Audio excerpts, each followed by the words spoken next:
سلام همه دوستان، امیدوارم که حال دل همتون خوب باشه. یکی از سوالایی که خیلی از من پرسیده شد راجع به موضوع باوشبار-فرتراگ بود که خیلی خوشحال میشم اگه بتونم تو این ویدیو یه اطلاعاتی راجع به این قضیه به شما بدم که بتونه براتون مفید باشه.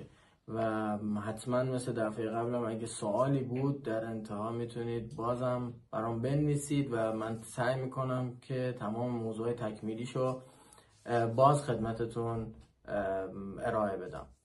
باوشبار-فرتراگ یه قراردادی هست بین بانک و شخص بسته میشه که البته من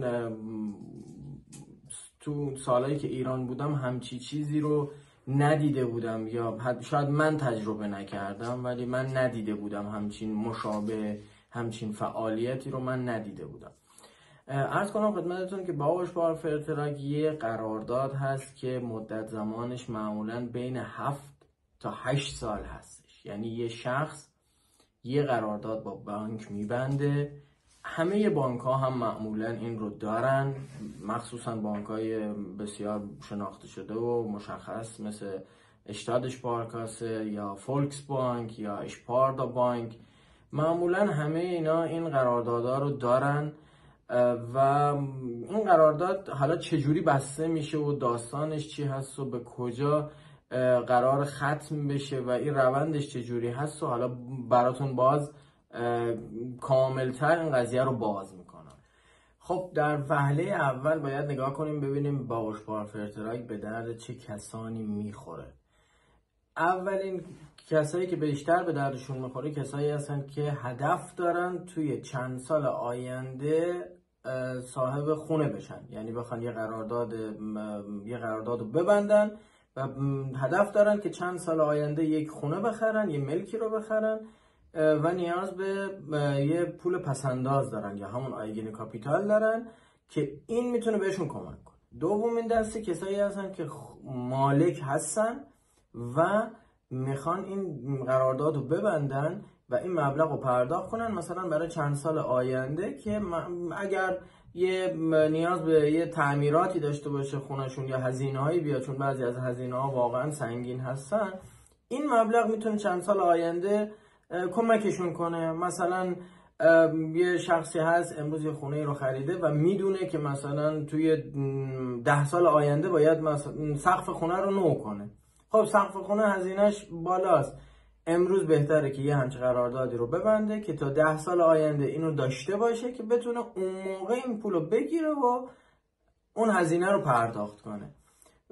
به نظر من بیشترین کسایی که به دردشون میخوره این دوتا دسته هستن، ولی خب هستن شرکت بانک هایی هم هستن که میگن مثلا شما میتونی این قرارداد رو ببندی و در صورت نیاز پولتو پس بگیری، که البته من پیشنهاد نمی کنم، چون وقتی شما یه کاری رو برای یه هدف دیگه انجام میدی و وسطش بخوای این قرارداد رو کنسل کنی یا کندگون کنی بیای بیرون، این باعث میشه که شما 1% رو از شما کم میکنن. پس باید یه زمانی آدم هم چیکاری رو بکنه که مطمئن باشه من میخوام این قرارداد رو ببندم و تا آخرش برم. خب حالا روند این قرارداد چجوری هستش یا اصلا چجوری سیستمش چجوری هست که چجوری کار میکنه؟ سیستم این باوشبار-فرتراگ اینجوریه که شما بانک وقتی وارد بانک میشی میگین ما میخوام یه باوشبار-فرتراگ ببندیم، که البته خیلی من پیشنهاد میکنم این کارو، چون اگه شما در آینده به هر دلیلی بخواید خونه بخرید و یا اگه خونه ای دارید که میخواین تا چند سال آینده بهش تعمیرش کنید، این خیلی برای شما به درد شما میخوره و براتون خیلی مفیده. وقتی وارد بانک میشید و از همچین درخواستی رو دارید، اینو باید بدونید که شرایط اقامتی شما مهم نیست. یعنی شاید شما اگه بخواید برین یه وام بگیرین امروز بذارین تو حساب و به طور پسنداز نگه دارید برای چند سال آیندهتون که میخواین حالا خونه بخرین یا خونه ای تعمیر کنین، ازتون میپرسن خب کارت شناساییتون چقدر اعتبار داره، چجوری هست چجوری نیست. ولی این چون پسنداز هست هیچ گونه سوالی از شما پرسیده نمیشه و یه اعتبار خیلی خوبی به شما میده توی بانک که شما دارید پول جمع میکنید. حالا روند سیستمش اینجوری است که به طور مثال من میزنم، شما میرید و میگید ما میخوایم یه قرارداد ببندیم با باشبار-فرتراک برای مبلغ مثلا 30,000 یورو. 30,000 یورو اینجوری هست که شما این 30,000 تا رو دریافت میکنید، اما کی؟ 7 سال آینده. چرا 7 سال آینده؟ چون شما باید 40% از این مبلغ رو پرداخت کنید. به اصطلاح بهش میگن گوتابن، یعنی 40% از این مبلغ رو پرداخت میکنید و بعد بانک اون 40% رو که پرداخت کردید به اضافه اون 60% رو که میشه 100% مبلغ 30,000 تا به حساب شما واریز میکنه.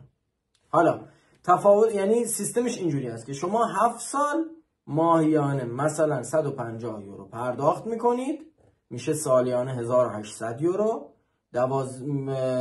7 سال میکنه 12600 یورو.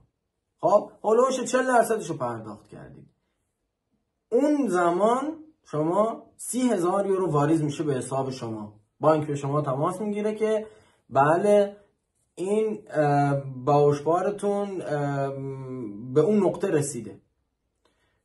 مبلغ 30,000 تا واریز میشه به حساب شما و شما همچنانی مبلغ 150 یورو رو پرداخت میکنید تا آخرین روز که دیگه کلا 30,000 تا تموم بشه پرداخت کرده باشید. یعنی عملا شما اون روز از 30,000 تا 12,600 تاشو دادید، مابقیشو وام میگیرید. ولی خب تفاوتش این است که شما ماهیانه این پولو جمع کردید. یعنی شاید یکی هم بیاد بگه من خودم میتونم ماهی 150 تا رو تو جیب خودم جمع کنم. آره خب میشه جمع کنیم، ولی شما بعد از 7 سال 12,600 یورو پول نقد تو جیبته. اوکی. ولی این تفاوتش این هست که یک، مهمترینش اعتماد بانک رو کسب میکنی که شما داری پول جمع میکنی، میتونی جمع کنی و به بانک نشون میدی. دو، اون روز 30,000 یورو به حساب شما واریز میشه با مبلغ سودی که امروز بسته میشه و امروز با اینکه بازار سودا خیلی گرونه، امروز سود ماشین، خونه، اینا بالاترین حدای این چند سال اخیر هستن، ولی بازم باشبار-فرتراک‌ها با سودای 1-2% بسته میشن. به خاطر همین خیلی میتونه بهتون کمک کنه و این یه روند کلی از باشبار-فرتراک بود که من میخواستم براتون توضیح بدم. و یکی از نکتهایی که فراموش نکنم، یکی از سوالای دوستان بود، برای هر بانکی قرارداد خودش مهمه. یعنی اگه شما در آینده حساب مثلا بانکیتون اشپارکاسه هست و میخواین وام خونتون رو مثلا با اشپارکاسه هم بگیرید، باید قرارداد باشبار-فرتراکتون هم با اشپارکاسه باشه. نمیتونید از جای دیگه ببرید اونجا، که اون راه داره. مثلا شما حالا به قول بعضی هم میگن مثلا خب حالا تا چند سال آینده ما چه میدونیم با کدوم بانک کار میکنیم. اوکی، هیچ مشکلی نیست.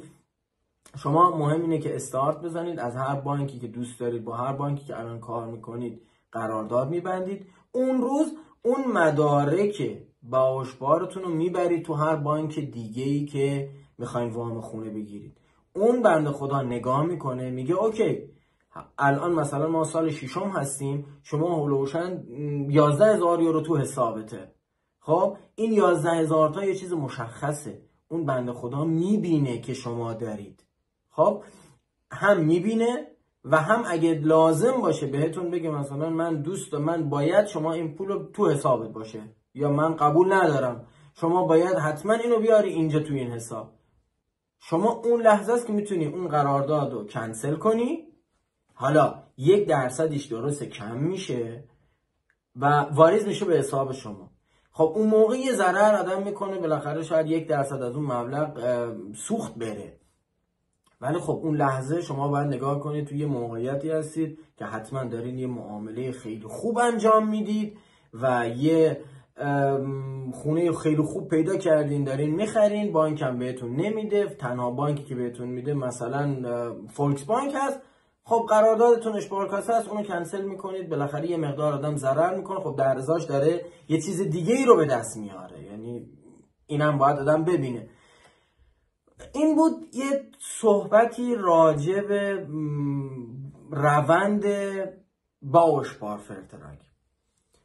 این قسمت میخوام راجع به معایب باوشپارفرتراگ براتون توضیح بدم. به نظر من یکی از معایبش این هست که سودی آنچنان پرداخت نمیشه. یعنی شما ماهیانه یه پولی رو دارید جمع میکنید توی اون صندوق توی بانک، سود آنچنانی بهش تعلق نمیگیره که کسی توقع کنه بگه مثلا من 7 سال دارم این مبلغ رو پرداخت میکنم، به طور مثال سالیانه یه قرارداد 150 یورویی دارم، سالیانه 1800 تا دارم میدم به بانک و سود آنچنانی بهش تعلق نمیگیره. این میتونه یکی از معایبش باشه که البته بالاخره تو محاسنش همینم باز دیده میشه.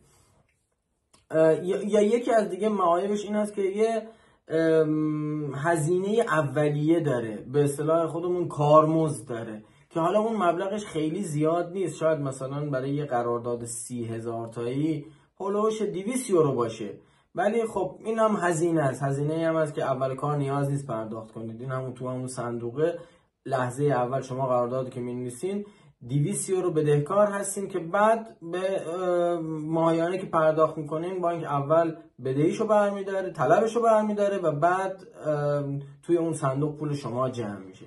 و یکی دیگه از معایبش، البته اینو نمیتونیم 100% بگیم عیب، چون میتونید شما با بانک صحبت کنید. شما بعضی وقتا میتونید یه قراردادای همین باوشبار رو ببندید که به اصطلاح میشه قسمتش کرد، یعنی یه قسمتش رو بذاریم برای یه کاری، یه قسمتش رو برای یه کار دیگه. یه سری از قراردادها اینجوری هن، یه سریاشون اینجوری نیستن و چون این 100% توش وجود نداره، بعضی از بانک بعضی از قراردادها چون توش وجود نداره و اون آخرین روز هست که تصمیم راجبش گرفته میشه، یه جورایی ضمانتی توش نیست. این میتونه یک معایب باشه، ولی هستن قراردادایی هم که شما لحظه اول بگید من میخوام قراردادم یه جوری باشه که بتونم در آینده قسمتش کنم.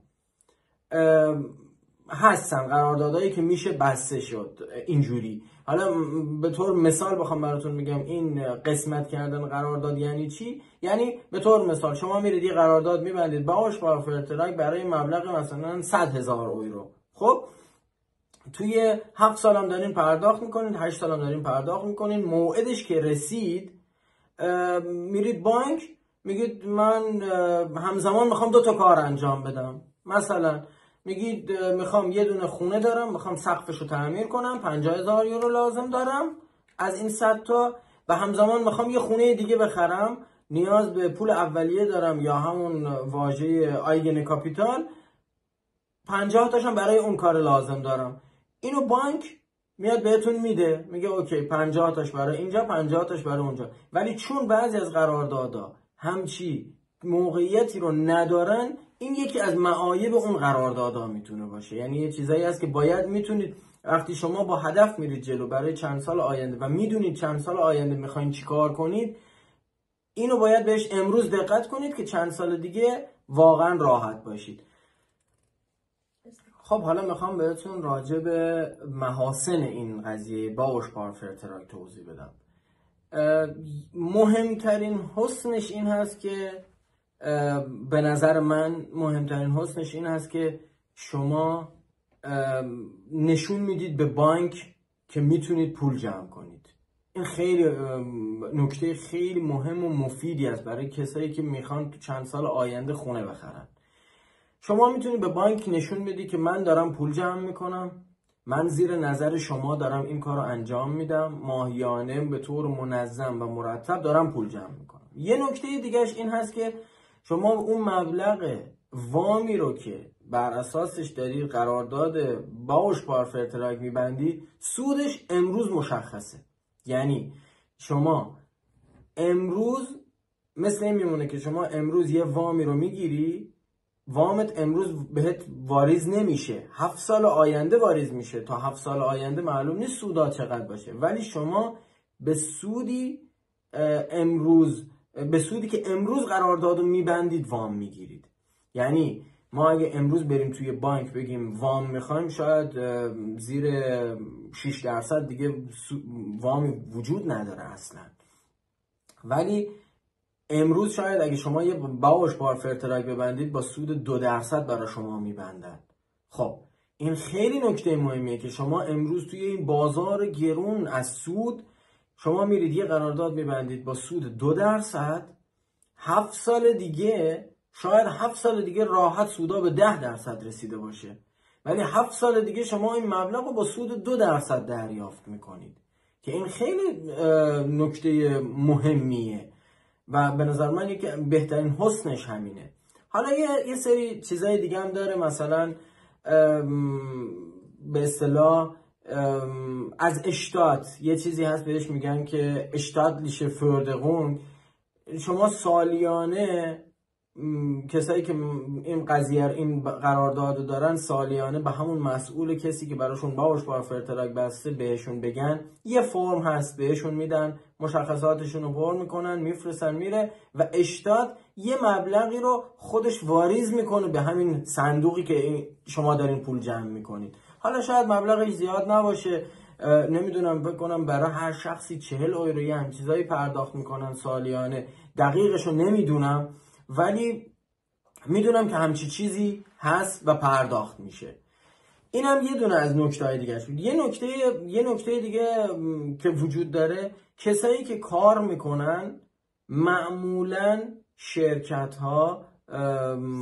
شرکت‌هایی که شما قرارداد دارین براشون کار میکنید، اینا اگه شما بهشون اطلاع بدید که شما باوش بار فرتراک دارید، یه مبلغی رو شرکتام پرداخت میکنن. حالا اون سیستمش اینجوری است که شما میرید به صاحبکارتون میگین من باوش بار فرتراک دارم، اونا میگن اوکی، میان مثلا مبلغ 20 اورو، 30 اورو یا 40 اورو به حقوق شما واریز میکنن، به حقوق شما میزنن، بیشتر میزنن که البته خب اشتغالش کم میشه و این برنامه‌هاش. بعد خودشون هم از شما میپرسن، میگن خب ما حالا چقدر بزنیم به حساب باوش بارتون. شما شماره حساب بانکتون و باوش بارتون هم بهشون میدین، اونا خودشون اون مبلغ رو واریز میکنن به حساب باوش بارتون. یعنی اون حساب صندوقی رو که من اسم باوش بار اینجوری تعریف میکنم چون خیلی از دوستان گفته بودن که از واژه آلمانی استفاده نکنیم خیلی، اونو من باوش بار رو مثلا یه صندوق مثال میزنم که شما دارین توی یه صندوق پول جمع میکنید تا اون روزه به دادتون برسه، تا اون روزه بتونید ازش برداشت کنید. یکی دیگه از نکته‌های خوب این قضیه این هست که شما همیشه یه چیز مشخص و ثابتی هست، یعنی این تو اون مبلغی رو که دارین تو اون صندوق جمع میکنید همیشه بهش دسترسی دارید. یعنی اگر یه زمانی بالاخره تو پستی و بلندی های زندگی اگه کم و زیادی شد، خواستید مثلا یه مبلغی رو نیاز داشتید، میتونید از اون صندوق برداشت کنید و بعد دوباره بذارید جاش. خب اگه برداشت کنید پس ندید، نذارید جاش، خب اون به جای 7 سال 10 سال طول میکشه. هر زمانی که شما باید این نکته رو دقت کنید، وقتی شما میرید یه قرارداد به حجم مثلا 30,000 تا میبندید، شما باید 40% رو پرداخت کنید تا اون به شما پرداخت بشه. خب پس شما یه دفعه میتونید 20% رو پرداخت کنی، بعد بری 20% رو بکشی، ولی باید اینو بدونی که تا زمانی که این پول به 40% نرسه به شما پرداخت نمیشه. به خاطر همین، ولی خب میتونه یه نقطه امنی باشه که شما میتونید با خیال راحت‌تر پول پس انداز کنید. مثلا امروز میگید آقا من این کارو میکنم، اگر گیر افتادم، اگه لازم داشتم ازش برمیدارم، بعد دوباره مثلا داره شرایطم خوب میشه، میدونم شرایطم سال دیگه بهتره، مثلا دارم کارم عوض میکنم، یه ایده دیگه دارم، سال دیگه دوباره برمیگردونم سر جاش. خب اینا خیلی نکته مهمیه. یا مثلا یه نکته مهم دیگهش این است که شما اون مبلغی رو که پرداخت میکنید ماهیانه 150 اورو، به طور مثال چند ماه براتون یه مشکل پیش میاد نمیتونید پرداخت کنید، راحت یه ایمیل میزنید به بانکتون، میگید اینو استوپش کن، یعنی دیگه از همون ماه دیگه هیچ مبلغی از حساب شما کم نمیشه و این استوب میشه تا زمانی که شما دوباره خودتون به بانک زنگ بزنید بگید اوکی من از این ماه دوباره حاضرم این پولو پرداخت کنم. اینا یه چیزایی، یعنی شما یه پسنداز مطمئن و آهسته و پیوسته دارید انجام میدید. این نکته های مثبتی بود که به ذهن من میرسید و چیزایی بود که تحقیقات خودم بود. من چیزایی بوده که تحقیق کردم خودم و خودم این قراردادات رو بستم و اینم تحقیقات خودم بود که میخواستم با شما در میون بذارم و امیدوارم که بتونه بهتون کمک کنه و حتما بتونید شما هم به آرزوها و به چیزایی که دوست دارید برسید و حتما این مباحث براتون مفید بوده باشه.